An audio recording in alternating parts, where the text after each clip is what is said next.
Welcome everybody to what is our first Anti-Poverty Week exercise. We are doing this together in terms of everybody's home. I want to welcome people who have come from both organisations and individuals who have shown an interest.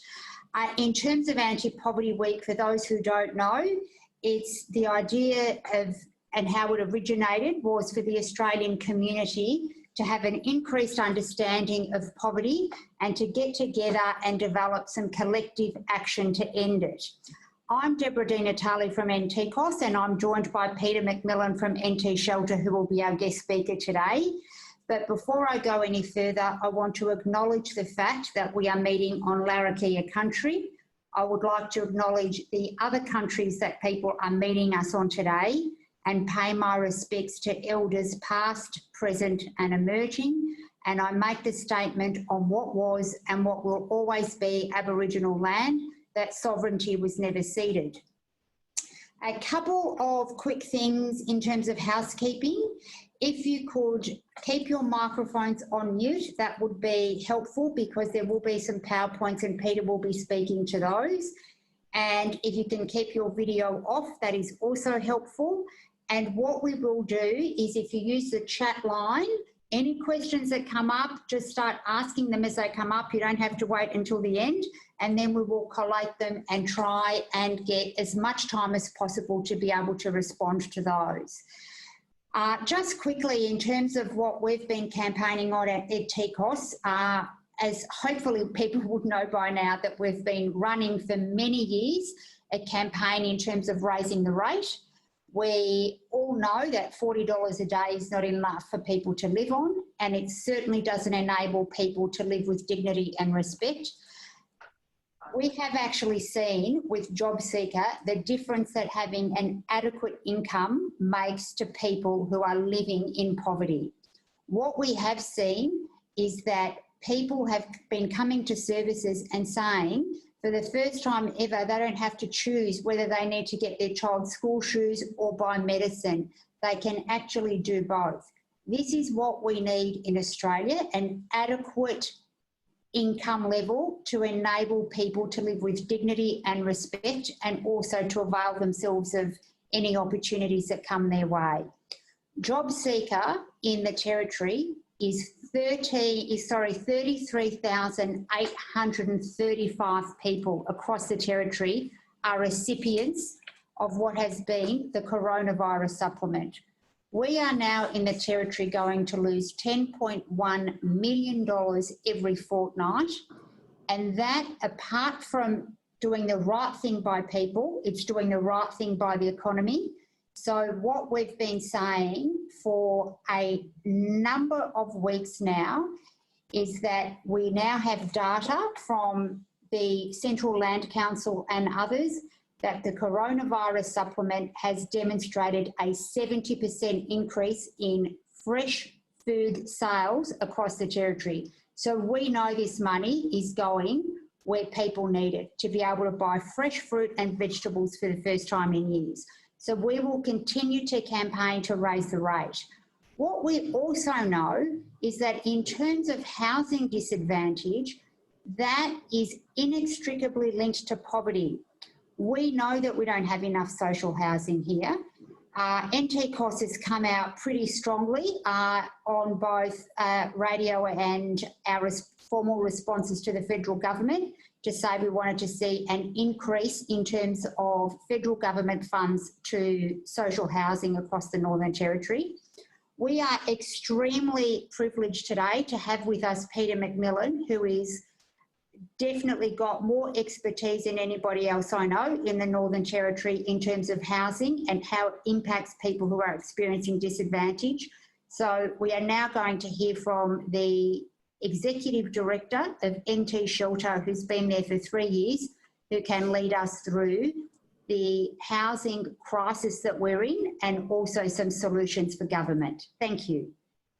Thanks, Deborah, and thanks for those very kind and probably a little bit flattering remarks, I'd say, at the start. And Janine, I'm not sure if you've still got the camera on me, but I feel like I'm blushing here, so maybe we can go to the slides. But in any case, more importantly, I'd like to thank Deborah, NTCOSS and the broader ACOSS network for the work that they do in eliminating poverty across Australia, and the work that their members do as part of NTCOSS as well. It's extremely important, and Anti-Poverty Week does serve as a reminder of what we have to do to eliminate poverty. Also like to acknowledge Tony Wren, who I understand is on the line as well at Anti-Poverty Week. Thank you, Tony, for the opportunity to talk today about housing and poverty, two concepts that go really hand in hand, and it's my pleasure and privilege really to be talking about housing as part of Anti-Poverty Week 2020. I too would like to acknowledge that we're meeting on Larrakia land and pay my respects to their elders past, present, emerging, and to all other Aboriginal people that are on the webinar today. Welcome to you all. I should also say that we recognise at NT Shelter that housing disadvantage is particularly and disproportionately felt by Aboriginal people. And so part of the work that we do is to end poverty and end homelessness and overcrowding for you. The front slide that we have there is a picture of a 1949 Queensland Housing Commission property in Alderley in the northern suburbs of Brisbane.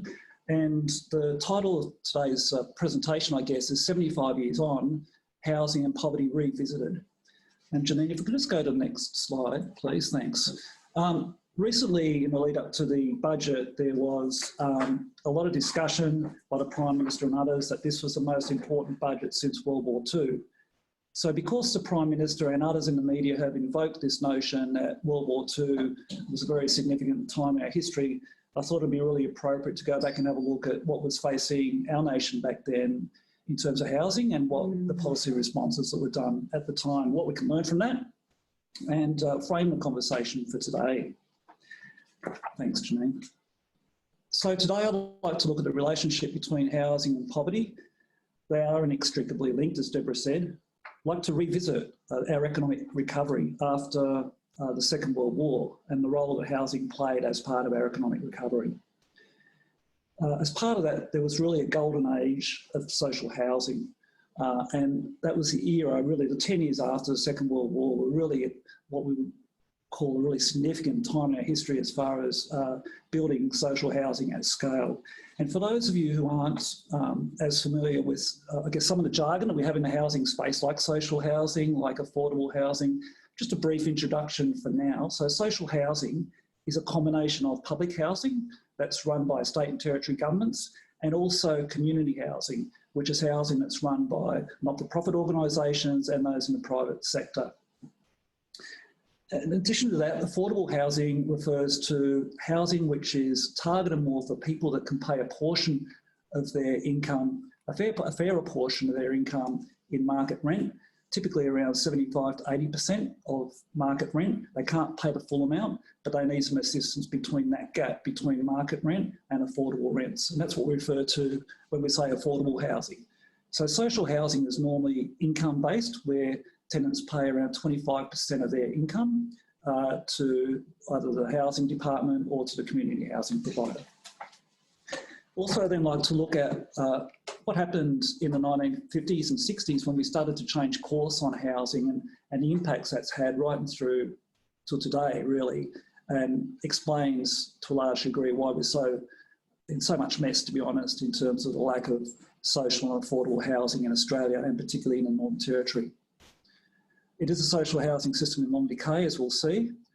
I would like to obviously focus somewhat on the Everybody's Home campaign and why it matters, and why it matters particularly here in the Northern Territory, and it's important that we get behind it up here.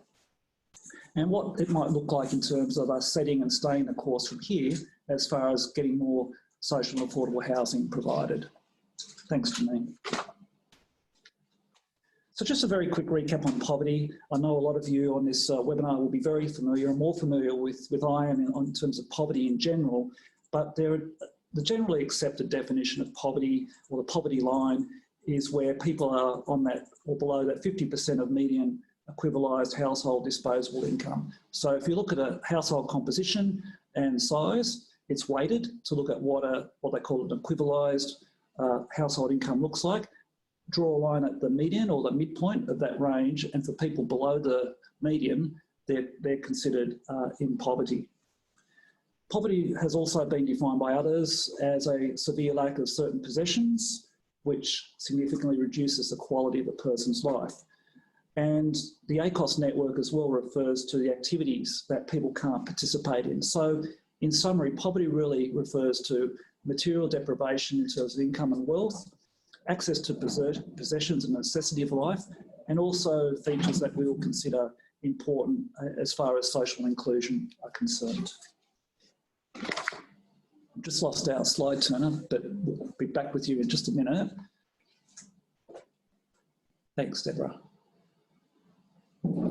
Okay, so in terms of poverty and housing and the link between the two, in terms of housing, we refer to after housing poverty measures, which are a standard of adequacy for non-housing items such as food, transport and health after housing needs are met.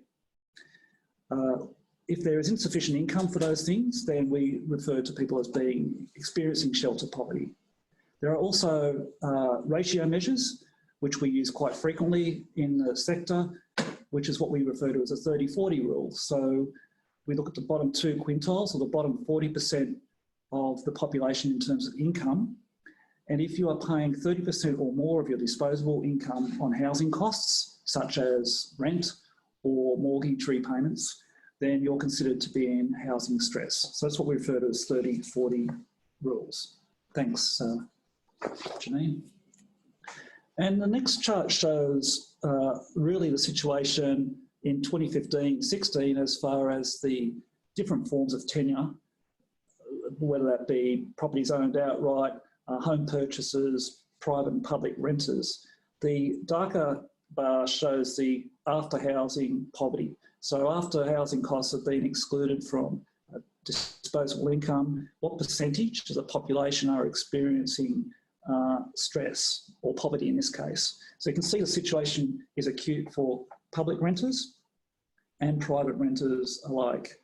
So even people who are housed in public housing, this does show that there are people that are on very low incomes with very little capacity to meet the other necessities of life that we take for granted. Thanks, Janine. In 1975, there was a really significant inquiry into poverty in Australia. It was the Henderson Poverty Inquiry, and that showed that a number of interesting things, one of which was that since that time, after housing poverty has exceeded before housing poverty for the past 25 years. Now, when the Henderson Poverty was set up, the inquiry was set up, what it found was that housing was providing protection for people from going into poverty. But over the last 25 years, that's changed, whereas expensive housing is actually making more people enter into poverty.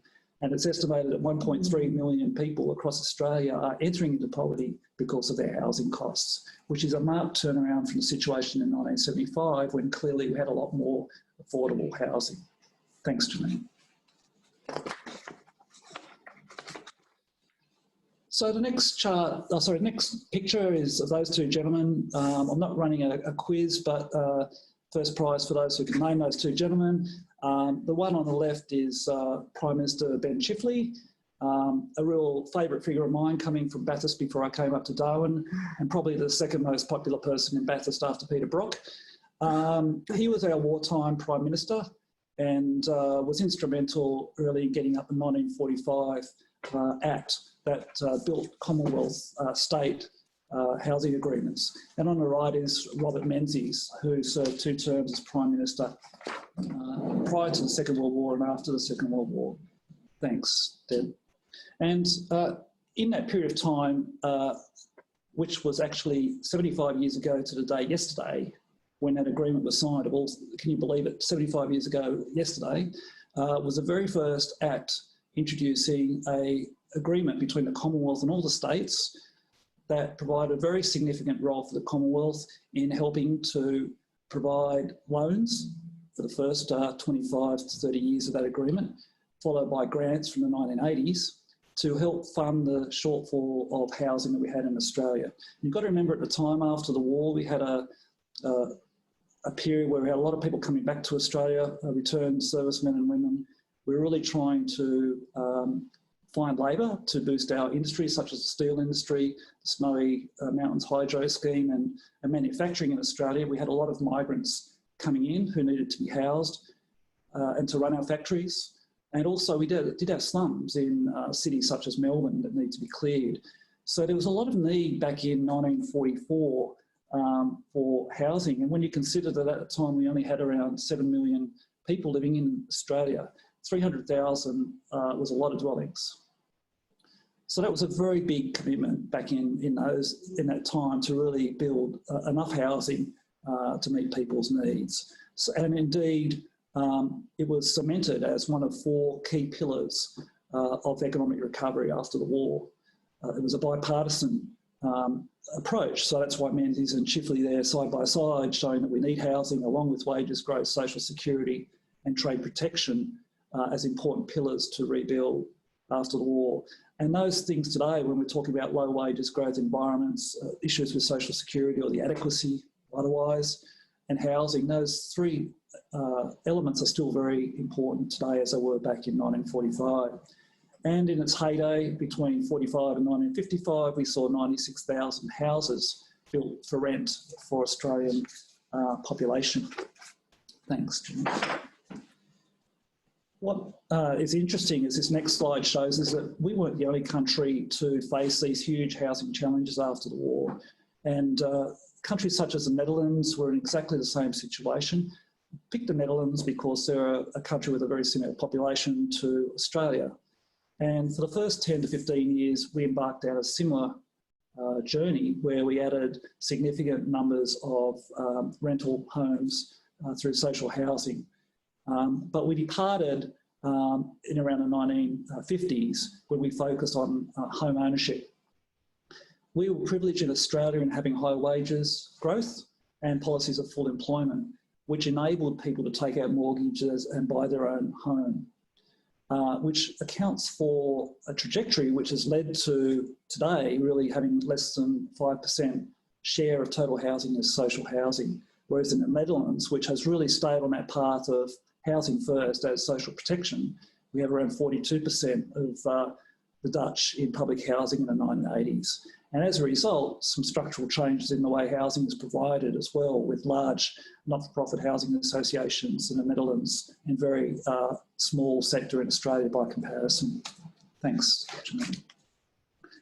And this is really what capped it off, a very important speech that Menzies made in 1942, which is really talking about the aspirational qualities of home ownership, the notion that we can each have a little piece of earth with a house, a garden, we can withdraw to, and we can, have protection against strangers coming in against our will. And the people able still to see that? Yep. So in the bottom corner, that was actually the cover of Australian House and Garden back in 1958. And the Australian Women's Weekly were doing similar things at the time. So there was a real aspirational notion of home ownership and social advancement and wealth creation through housing. Thanks, Janine. Commonwealth state housing agreements, after that, started to reflect the added emphasis on home ownership, including selling existing housing that was being rented to existing tenants. So selling off public housing to tenants. So build for sale was added into the conditions for the state housing agreements. And part of that was in 1975, a very significant finding in that Henderson inquiry that nearly 3/4 of tenants in public housing had incomes that were more than 120% of the poverty line. So that meant that there was a change from cost-based rents through to income-based rebated rents.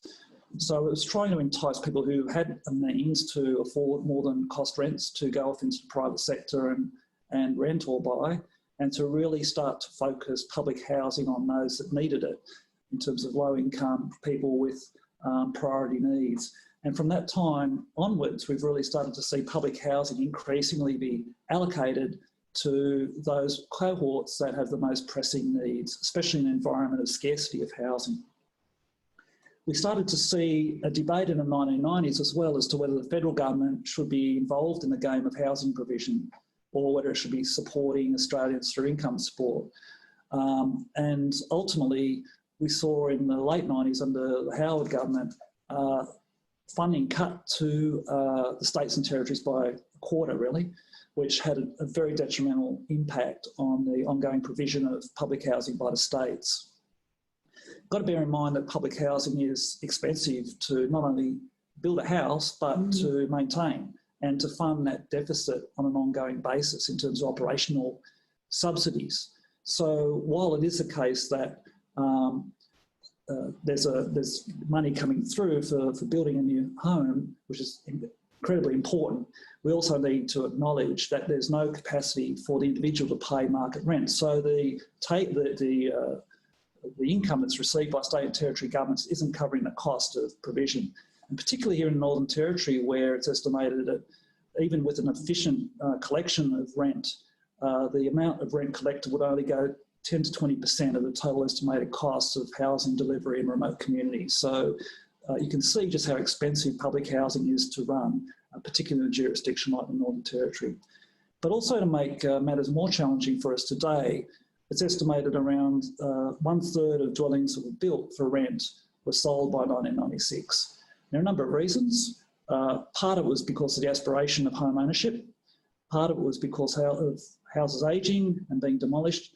And also part of it was to get income for state and territory housing departments that were increasingly cash depleted and needed to fund renewal and renovation. So in total, just to complete the picture on history, I guess, we had around 969,000 dwellings delivered under Commonwealth State Housing Agreement since 1945. Around 626,000 of those were sold, leaving us now with around 430 homes that are social and affordable in Australia. Part of the real, I think, reflection of the problems we have today with affordability comes back to this really systemic problem, which is summarised by John Howard back in 2003. He hasn't found anybody who owns a home complaining when the value goes up. So there's been, since the 90s, taxation and financial system incentives really to build wealth through home ownership and through speculative investment in housing, with measures such as capital gains tax discounting, through negative gearing, and through also the, I guess, the unearned income through the value of the land increasing over time. So what economists really refer to as unearned income.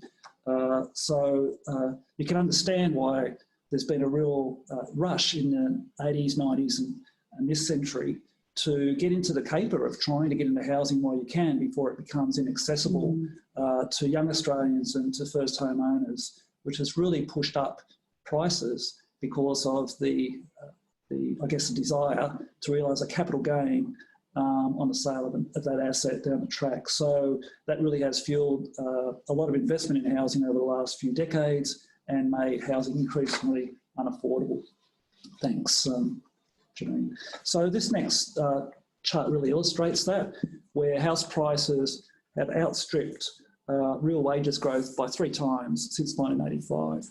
It's really quite an incredible reflection of just the extent or magnitude of how house prices are skyrocketing, from to go up 3 times in the course of 35 years, and 3 times the real wages equivalent. So little wonder that more and more Australians can't afford to buy a house, and also finding renting a house increasingly expensive. Thanks, Janine.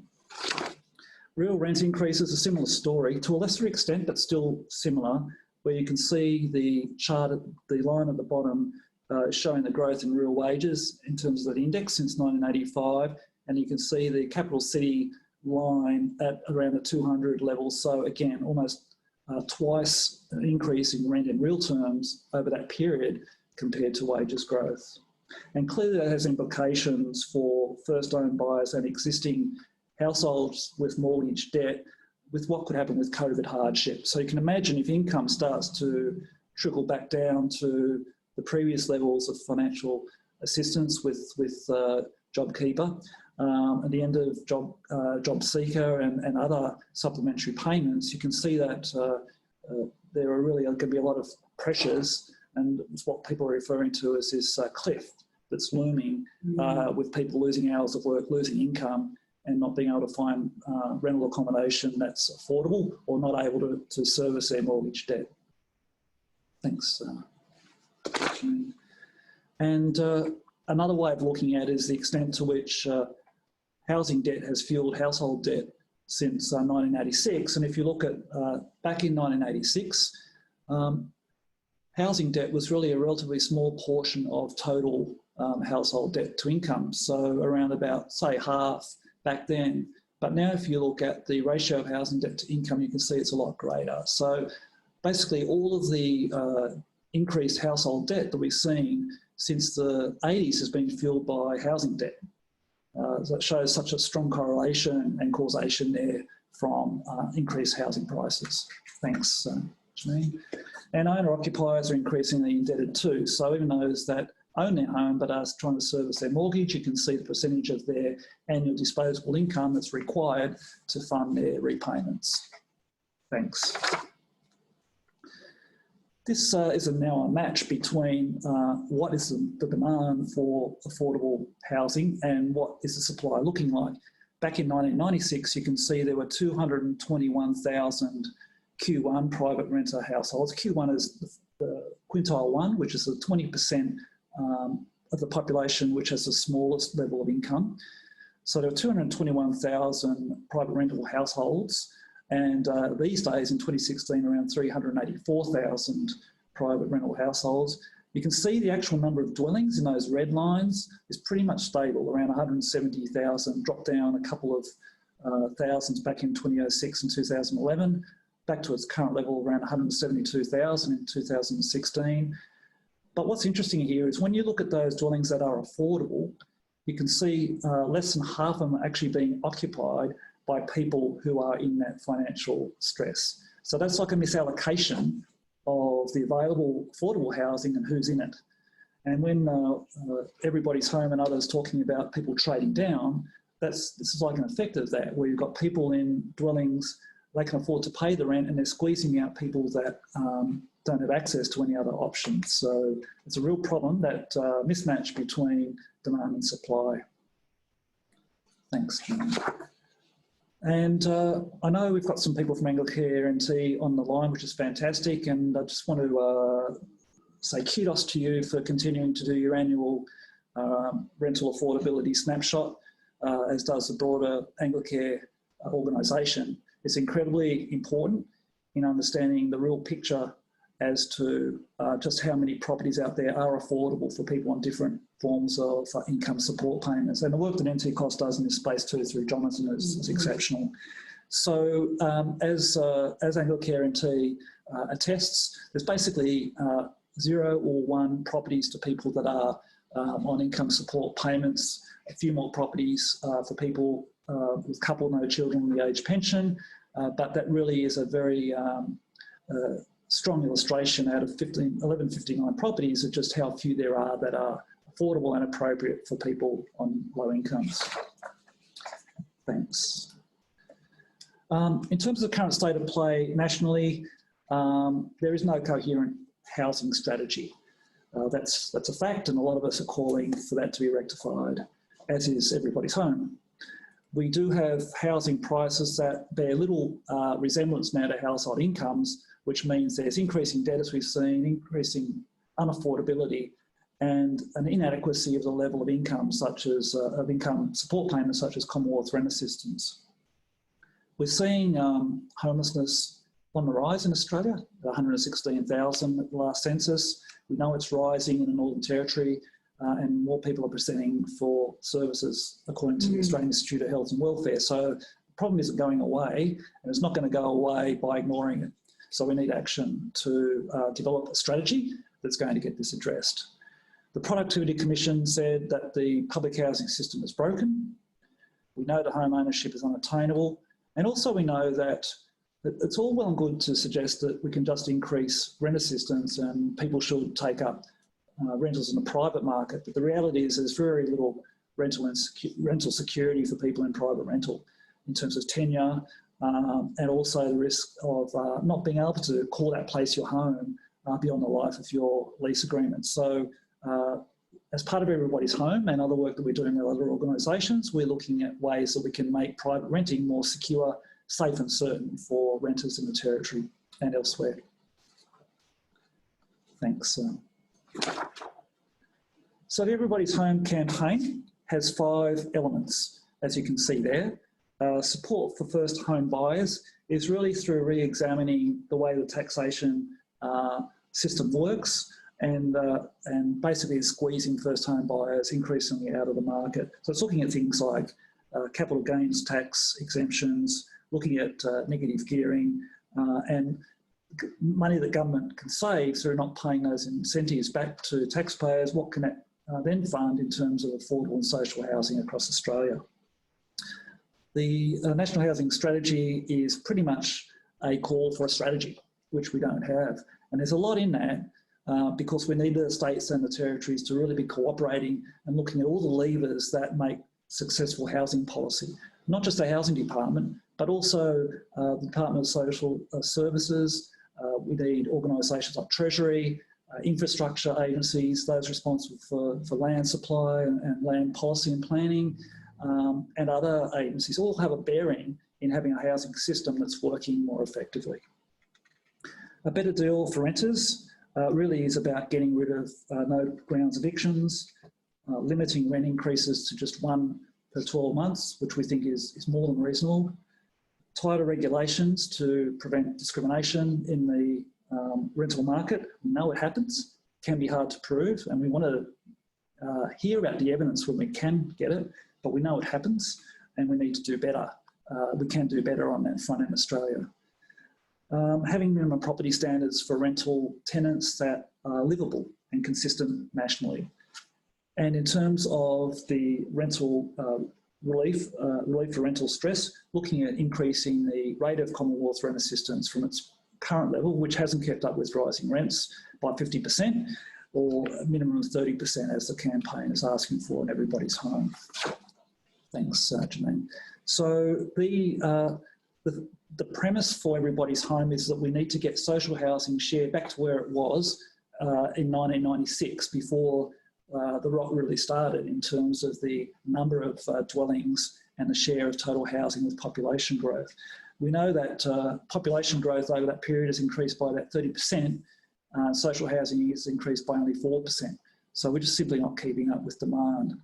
So these charts here show the trajectory, whether it be a 10-year option or a 20-year option, to start improving the share of housing back to that 6% level for social housing. And the next slide, thanks, Janine. And for affordable housing as well. So that housing which tenants have a greater capacity to pay. I might just move to the next slide as well. So what this table shows is the additional social and affordable homes that are needed over the next 10 years. If you're counting back from 2016, we really need 400,000 additional social and affordable homes, and another 540,000 homes if we have a 20-year period to make up that deficit. So that's the breakdown of what's needed. And we currently do have a backlog of 130,000 homes right now in social housing, and a backlog that's estimated of 140,000 homes in affordable housing right now. So we've got a lot of work to do to get to where we need to. As to why this is important for the Northern Territory, let's face it, there's a sheer scale of need, both in absolute terms and relative to the other states and territories. We know there's been successive decades of underinvestment in housing, and especially in Aboriginal housing in the Northern Territory since self-government. And that's why the condition of our housing and the age of our housing is in such poor condition. We know that we've got a lot of work to do in the town camps. With a review done by Deloitte that showed there was around $270 million the expenditure needed in infrastructure and housing across the town camps in the Northern Territory. There's going to be a continued investment requirement for remote housing. The current level of investment in remote housing is very significant by the Northern Territory Government, needs to continue, and we've got to meet closing the gap targets now as part of COAG commitments as well. So we've got a lot of work to do to reduce severe overcrowding. Urban social housing sometimes doesn't get as much profile, but as you'll see in a moment, we've got long wait lists for housing and a real shortfall in our urban areas as well. We've got a lot of gaps across housing and housing-related infrastructure in the NT. So whether it be transitional accommodation or visitor accommodation, supported accommodation, disability housing, you name it, we've got a lot of gaps that we need to address based on need. As I mentioned, we've got a lot of beyond economic repair and old stock. We've got poorly performing homes, especially in Aboriginal communities, where their houses aren't safe and where it's not possible for people to live the 9 healthy living practices that are embedded in the housing for health philosophy. And that's due really to a lack of repairs and maintenance, but also virtually no preventative maintenance until recent times.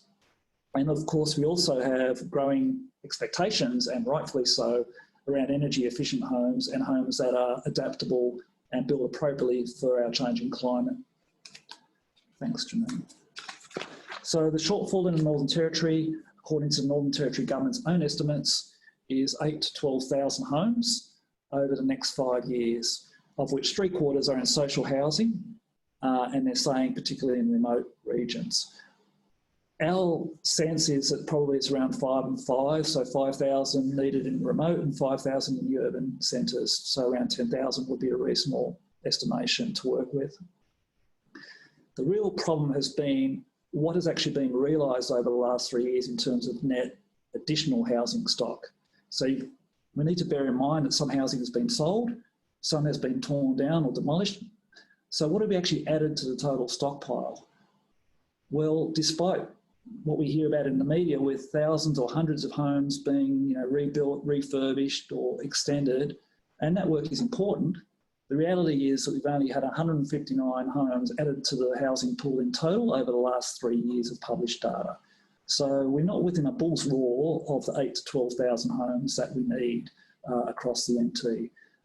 It's not to knock the work that's been done over recent years, which is important in stimulus for public housing and improving the quality of people's homes, which makes an important difference to people's livelihoods. So we're not denying it has an impact, but we're just not getting the level of traction and speed that we need to see in this to start to impact on more people's lives and add more houses for people to have a house of their own.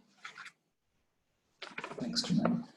And another way of looking at that is, as most of us would know, the stubbornly long public housing wait lists in communities up to 6 to 8 years. When you look at the total number of people or applicants on the wait list for the urban public housing, we're looking around 4,700 properties, but we're only turning over 645 properties a year. And of that, 1/3 of those are transfers from one property to another, so they're not even new entrants. So we've really got a long way to go to house people that really are entitled to a home without having to wait 8 years for it. They meet the eligibility criteria. We've got to do better at reducing those wait lists and making some real inroads into reducing those wait times. Thanks, Janine. The second reason why, could we just go to the next slide? Yep, thanks. The next reason is that the NT doesn't have a huge capacity to meet our housing need, the backlog, or to fund the ongoing operational gap that housing requires. So if we look at our GST allocation, we received $2.69 billion, was announced last week from Canberra. You can see that's below the projections that were included in the Langland report last year, I think it was, or 2018, the Langland report. But regardless, we're below even where those projections were from the mid-year report in 2018, certainly well below the pre-economic fiscal outlook in 2016. So we're struggling in terms of receipts on GST for the Territory. So we have to fund housing somehow, and the Northern Territory Government is increasingly stretched in terms of what it can do to step up and foot the bill. Thanks, Janine. Also, as we rebound from COVID-19, we should be thinking about how can we grow the economy? And this is what Deborah said in her opening remarks, the role that social housing could play as far as stimulating the economy, getting construction back up and running in terms of adding to our gross state product or GDP and creating jobs through new employment. So nationally, there's been a proposal which has received strong support for 30,000 homes to be built over 4 years and a renovations program to a number of homes as well across Australia through issuing $7.2 billion of bonds, which would allow community housing providers to get the capital that they need to fund more housing construction and to stimulate the economy. And in the Northern Territory, if we could get a 3% participation in that program, then that's what it would do for us.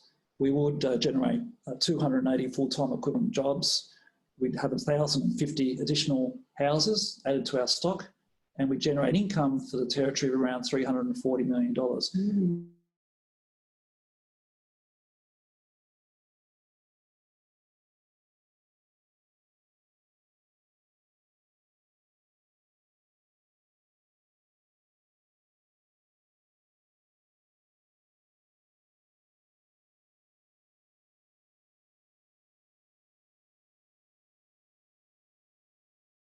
Construction back up and going through building housing which is needed seems to make a lot of sense in our view. In terms of the fourth reason why we think it's really important for the NT, this Everybody's Home campaign, is we know that housing will secure essential non-shelter benefits so that we get by housing people, not having as many homeless people, improving health,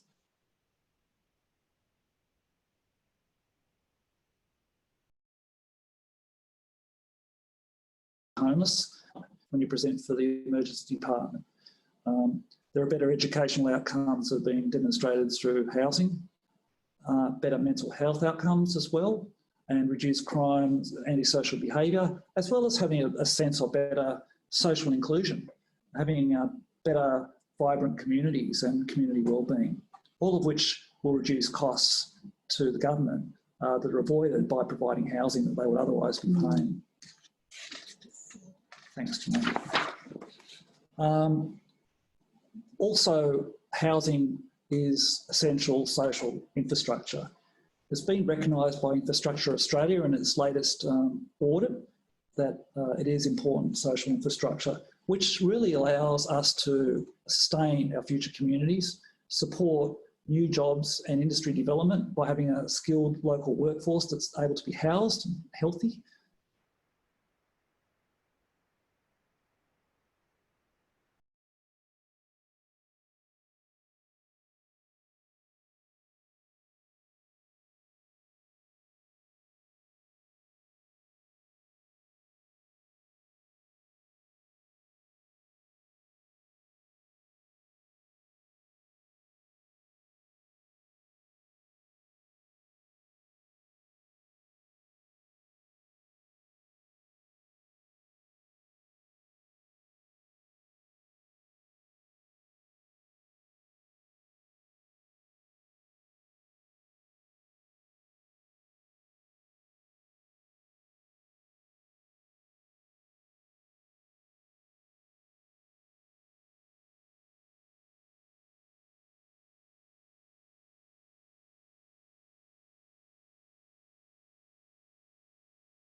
Sorry, Peter, we can't hear you at all.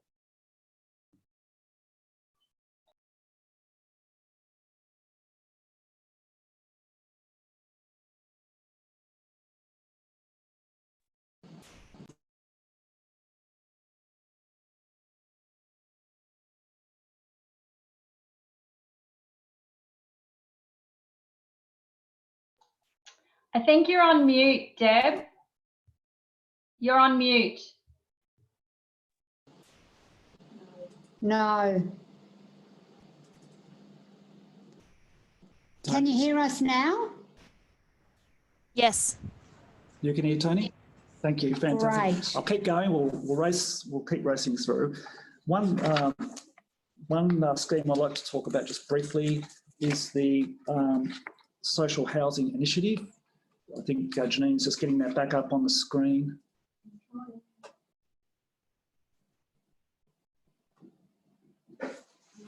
Keep talking and I'll catch up. Brilliant. So the Social Housing Initiative was put in place after the global financial crisis between 2009 and 2011. There was $5.6 billion of funding that went into social housing. The really good news, and why I think it's important just to focus on this, is that it delivered 19,000 additional homes. It incorporated a lot of universal design elements in 3/4 of the homes that were targeted. It achieved what they call Class C accessibility in 1/4 of the homes. So they had things like movable walls in bathrooms and lowering of kitchen benches for accessibility. And it generated $1.30 of turnover for every $1 of building that was constructed. So there was a really strong economic imperative in that. Just want to go to the next slide too. Thanks, Janine. I think we're moving through that. And the next one. Thanks. Community housing providers, I won't spend a lot of time on this, apart from making, I think, one key point. They can bring in a lot more revenue than what state government, territory government housing departments can raise, up to 48% higher because they're GST exempt and because they can attract Commonwealth rent assistance from the Commonwealth government. And I think we'd be mugs not to do more of this, if for no other reason than getting more territory revenue into Commonwealth revenue rather, into the territory through Commonwealth rent assistance.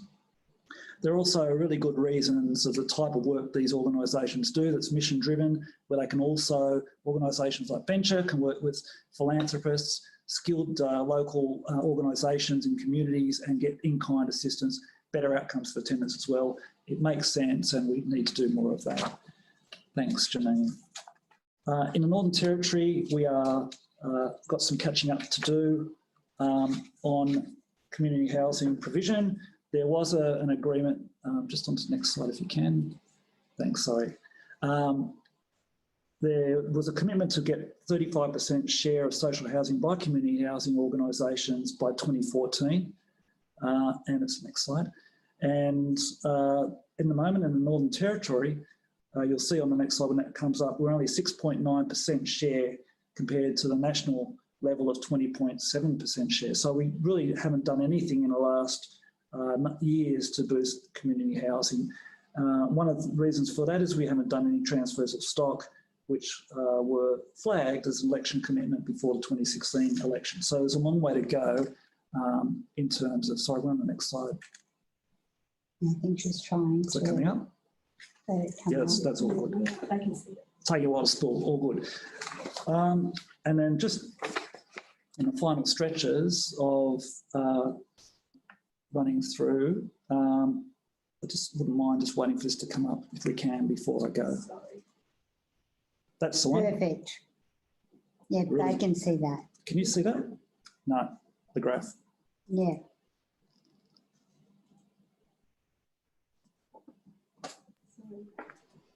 Yes, can see the graph. You can Wonderful, see it. the graph, Perfect. awesome. This is what I want to finish on. 49 economists were asked to rate what were the best prospects for economic recovery. And you can see that social housing came out far and away as the number one.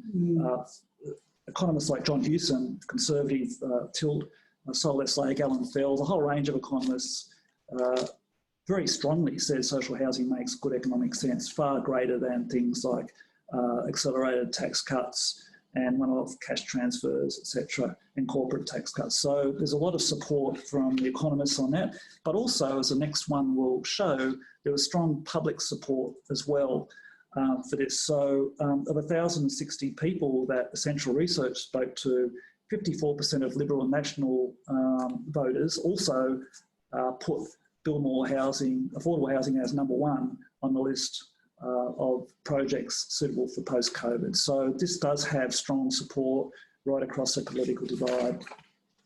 We know that there was a strong reaction as per those headlines when there was nothing in the budget for social and affordable housing. And we'll just move on to the next slide in the interest of time. There are roles for the Commonwealth where it must lead and clarify what it's going to do in terms of housing. And from here, in terms of what we and others will do, we will stay the course to continue to advocate for social housing, the role it needs to play from here with the federal and territory government. There are other alliances such as the National Affordable Housing Alliance, which include organisations like the Property Council, Housing Industry Association and others, which are really encouraging, organisations that are also supportive of the need for social and affordable housing. And I think we'll leave it there. Yeah, terrific. We've come to time, so thank you very much for that, Peter. There are a couple of things that I've taken from that, but we've got some questions, so we'll get to those. I mean, the obvious thing for me, which is what I've been saying on radio, is that not only is it the right thing to do by people, but it's a smart thing to do in terms of the economy. So very rarely does the federal government have an opportunity to be able to do both in such a way. So we've been framing it as a real missed opportunity. A couple of questions have come through about whether these PowerPoints will be made available to the participants. Yeah, no problem there. Terrific. And another question has come through by Tony Wren, and I neglected to thank you for your incredible leadership during Anti-Poverty Week and the lead up to that, so thank you. And her question is, it's interesting that public renters have high poverty rates, probably more a reflection that dependent on income support that was inadequate and below the poverty line before the coronavirus supplement. So we need both public housing and income support above the poverty line. Is that correct?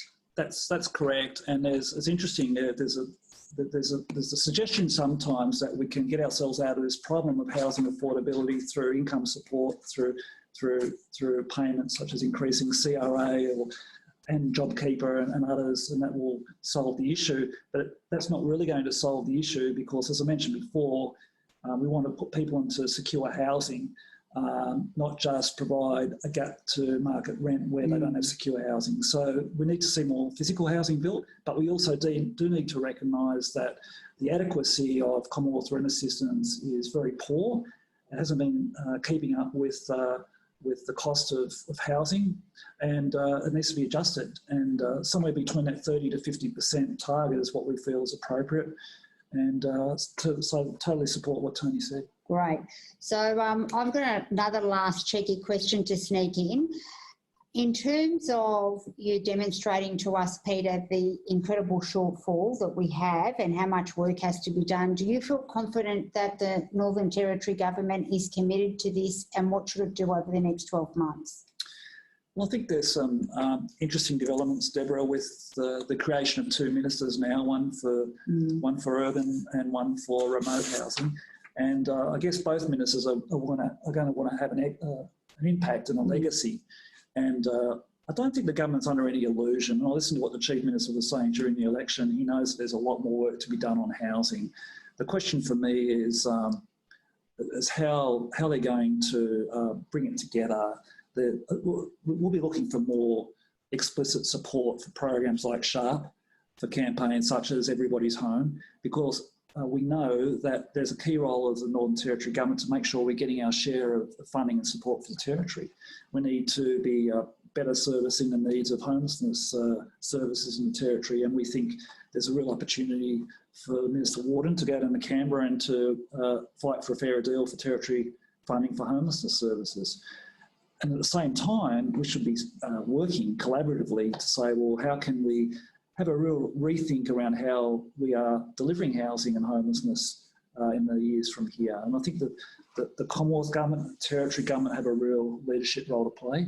I am encouraged by messages that they're going to be releasing a blueprint for consultation for social housing, for community housing in particular. So we think it's incredibly important that we find ways to encourage that sector to develop. It's such a small sector in the Territory, Deborah, and I think it's a really powerful alternative and hopefully a longer term alternative than state housing. Terrific. I can see we've got a couple of minutes left. So the obvious question is about COVID and the impact that that's had on housing. Well, I'd like to think that if anything good comes of COVID, Deb, that the governments across Australia and certainly here in the Northern Territory will realise just how vulnerable homeless people are to COVID and just how vulnerable, in particular, Aboriginal communities and Aboriginal people are to COVID, especially in communities where it's not possible to maintain social distancing, where there's overcrowded housing and insufficient housing, poor quality housing. I think it's really, if anything, just shown how fragile the housing situation is right across the Northern Territory. So we need to really take this as a massive wake-up call that we need, as best we can, to have a plan to get on and address our housing needs. I think it's going to be a combination of Territory government, Australian government and also institutional investors. How can we get money coming into the Territory for housing? We know it's going to be hard for the Territory to do it on its own, obviously. The Australian government's not showing a real willingness at the moment that it wants to step up to the plate. So we've got to work through that and see how can we make affordable housing a real a class of an investment class where investors can come in and say we can get predictable long-term returns, and it's worth things like CBUS coming into New South Wales are very encouraging. We're hearing Industry Super is also interested in this asset class increasingly. Similar with SDA, we need to look at what they're doing in the SDA space nationally to see how can we bring institutional investment into this space to help fund these projects.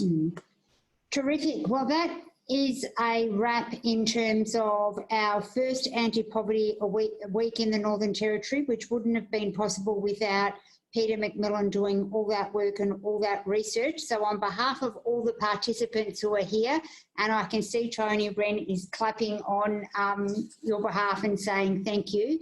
So we really do thank you for taking the time to be part of what is an incredibly important week across the Territory and in fact across the nation, and your continued advocacy in relation to housing people who are at risk of homelessness and trying to find solutions and lobbying to government. So for that, we thank you. We thank all participants. We were really pleased with the participant list that included a number of organisations, but also a number of individuals, which is always the aim of Poverty Week, which is around getting as many Australians as possible to understand what the drivers of poverty are and to create some collective action. And I think we've been a small part of that today. So thank you very much. We will make those slides available to all the participants. And on that note, we will end the Zoom because there are no further questions. Thank you. Thank you. Thanks, Deborah. Thank you.